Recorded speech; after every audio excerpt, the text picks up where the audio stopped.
Does self-discipline guarantee success? Think again. Today, we'll uncover 5 surprising ways discipline actually holds you back and how to break free for greater fulfillment. We're often told that self-discipline is the ultimate key to achieving success. But what if I told you that too much discipline might actually limit your creativity and purpose? Stick around to challenge everything you thought you knew about discipline and success. At the end, we'll reveal the one overlooked habit that's even more powerful than discipline. Starting with reason number 1. Ever feel like your routine is set in stone, yet you're not making any progress? Maybe you wake up at the same time, follow the same checklist, and wonder why your goals still feel out of reach. You're doing everything right, yet something feels off. Highly disciplined individuals often excel in maintaining routines, but some of the most iconic creatives in history rejected rigid structure altogether. Instead, they thrived in chaos, tapping into something beyond the ordinary. Intriguing, isn't it? Take Robert Frost, for example, known for his poem, The Road Not Taken. Frost often explored paths of uncertainty, both metaphorically and literally. Despite his poetic precision, Frost didn't stick to strict daily routines. Instead, he allowed his creativity to wander, creating works that spoke to the unpredictability of life. In a similar vein, researchers like Angela Duckworth, author of Grit, suggest that while discipline is valuable, it's only part of the equation. Creativity flourishes in spaces where structure bends. But what's Frost's secret to staying so innovative amidst the chaos? The answer: embracing flexibility within discipline. Frost's brilliance came from knowing when to let go of strict structure and allow creativity to flow naturally. To thrive, you need to pair discipline with moments of freedom. Start small. Experiment with one rule-free day a week, letting your instincts guide your actions. Who knows, you might discover a whole new level of productivity. Remember, routines are tools, not cages. Reason number 2. Have you ever spent hours crafting the perfect plan, only to find yourself too overwhelmed to even start? You've color-coded your calendar, mapped out every detail, and yet nothing happens. It's like being stuck at the starting line while everyone else is racing ahead. Frustrating, isn't it? Here's a curveball. Planning is often seen as a productive superpower, but studies reveal that too much planning can actually derail your progress. Instead of boosting action, over-planning can trap you in analysis paralysis. And if that sounds counterintuitive, it's about to make perfect sense. Consider Walt Whitman, whose Song of Myself revolutionized poetry. Whitman didn't achieve this by meticulously planning every stanza. Instead, he leaned into spontaneity, letting inspiration guide him. Researchers like Timothy Pitchell, a psychology professor and expert on procrastination, explain that excessive planning can create an illusion of productivity, but it's action that drives results. Whitman's creative freedom reminds us of this truth. He dared to start even when things weren't perfectly laid out. But how did he balance freedom with focus?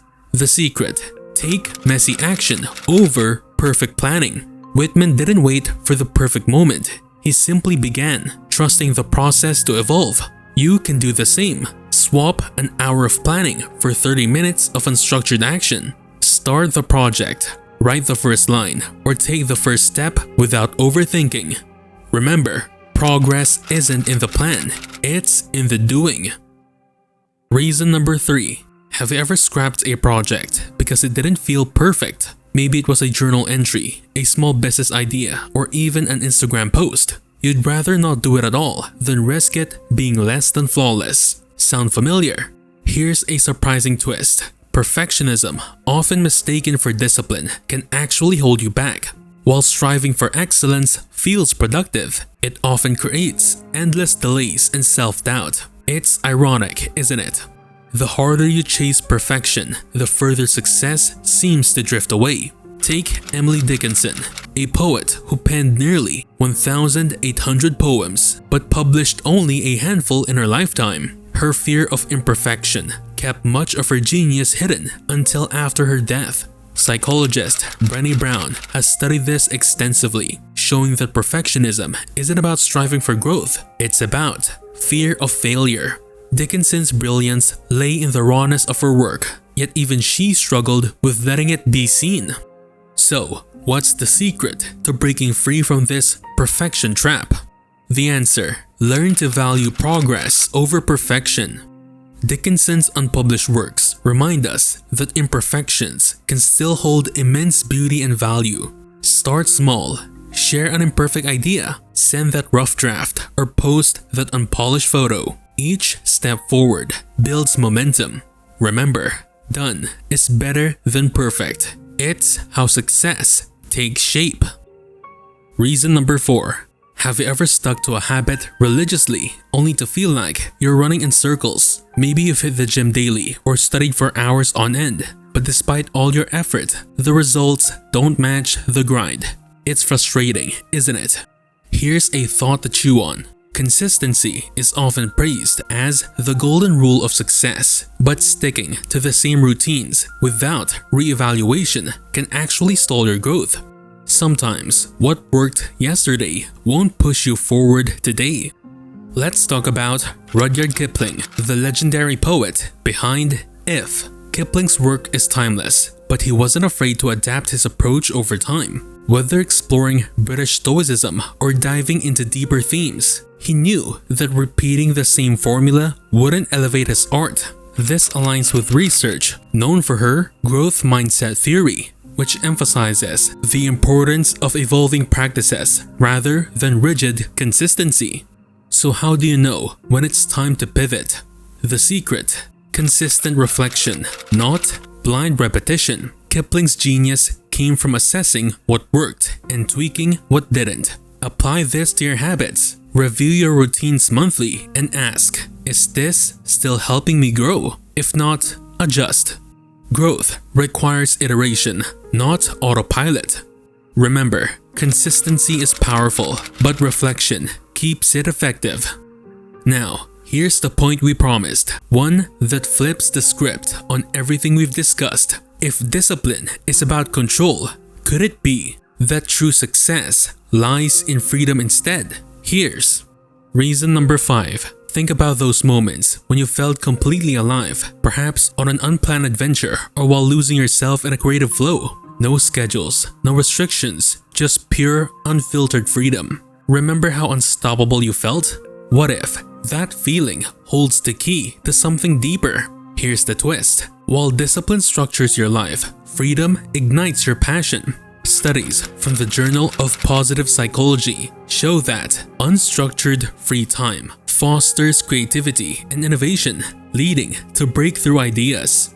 It's ironic. Letting go might actually push you further than holding on ever could.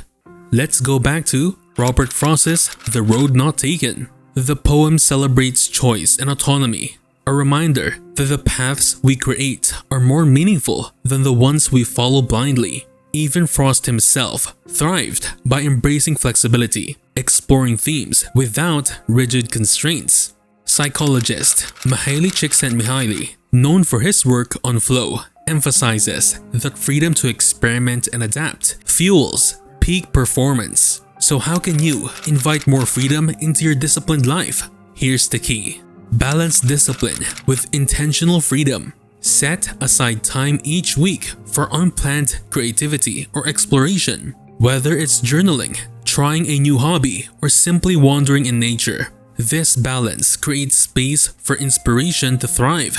Remember, freedom isn't the absence of discipline. It's what gives it purpose.